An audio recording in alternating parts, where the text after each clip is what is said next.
Hey folks, we're Rick and Sharon. If you're new here, we're a retired couple from New Jersey, and we converted our 6x12 cargo trailer into a lovely little cargo camper, and now we travel all over. Today, we're deep in the Poconos. We're going disperse camping, so there's no campground, no fee. Well, actually, there's a small fee. It used to be free. It's just us, the woods, and a very peaceful spot behind a locked gate. We really are in the middle of nowhere. There's nobody around. This is Sassafras Hill, Site 003. We don't have solar, but we do have a generator. We have 2 toilets. We have a bucket toilet, and then we have a chemical toilet. We even have an ice cooler with dry ice where we can keep frozen food. And we have a refrigerator in our camp, as well as an air conditioner that we can run with the generator. Hang on, let me turn the air off. I think it would be a lot better site if they had a mowing schedule and kept the grass cut a little shorter in here. It doesn't present that much of a problem because the area that we're actually camping in, the grass was a little lower to begin with. Plus, we went out and bought a grass cutting whip and cut a little bit more area. Where's our whippoorwill? Well, it has to be dark when he comes out. That son of a bitch last night. Really? I thought it was going to go on forever. Here he is. Yep.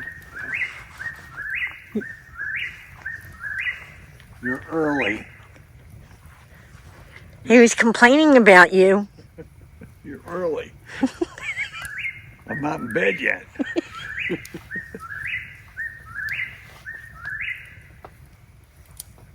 So we went into town to get some provisions about 4 miles away, There 4 or it is. 5, I guess. And we saw this cute bear in the dumpster behind a diner. It was adorable.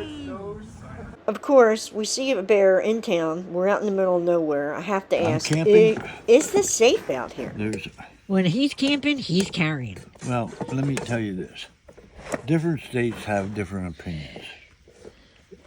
But a lot of states believe in this castle doctrine.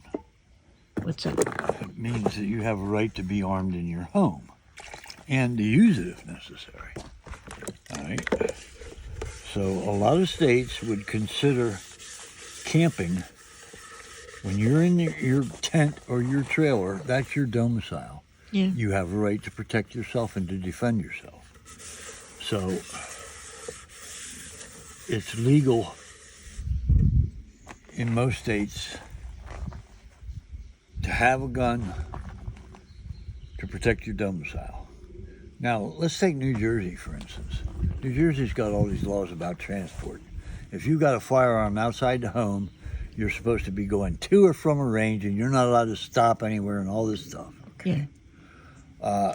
Most states aren't that critical, but my argument is even if I were in New Jersey and I'm camping in some place in a remote area up North Jersey, and I want to have a firearm in my trailer to protect myself from predators, 2-legged or 4-legged, and I consider that, my right to do because of the castle doctrine.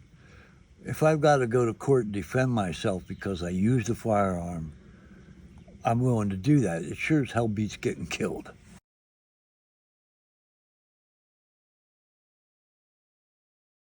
I kind of lament sometimes that, I go camping and I didn't get to see a bear. That's a good thing. It means you're doing it right. That's a good point. Because you see too many bears, you're maybe developing bad habits and getting yourself into a risky. Look, I would never want to come out here in their home and have to shoot an animal. That's obviously should be a last resort. Yes. So, but if you have a weapon, you just fire it up in the air. Or into the ground. Yeah. Off in a safe direction, fire. Well, like I said, I was in that one Boy Scout camp in New York. And this bear was close to the dining hall because like every other place, like the bear we saw the other day, they go into the dumpsters to eat. Bear had 2 cubs with her. And I guess she got surprised. The campers started coming to the dining hall because it was dinner time. So she sent these cubs up a tree, and she just sat very still at the base of the tree. 250 campers walked past her within view of her if they'd have looked. Well, she had those 2 cubs up in that tree. I don't think anybody noticed her except me. And so I stayed outside the dining hall, and I waited till everybody went in and quieted down. And I stayed there and watched her until she brought those cubs down out of the tree and then left the area. What you doing, Rick? Peering down the woods?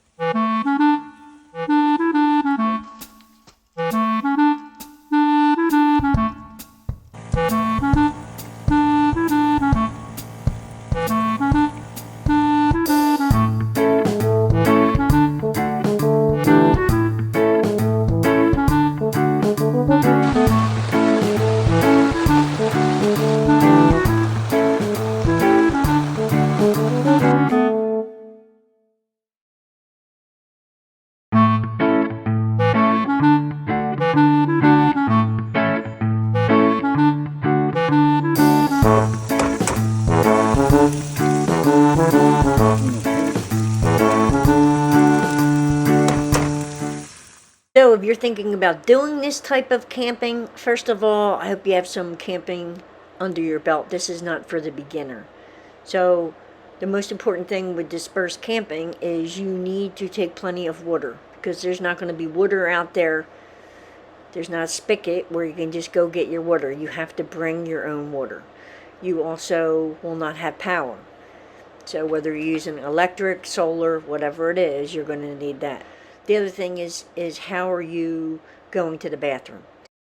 We've got a whole video on disperse camping on, things you need to consider, like water and your bathroom, how you're disposing of your waste, all of that. So if you're considering disperse camping, check out this video. Thank you so much for watching. Please remember to like, share, and subscribe.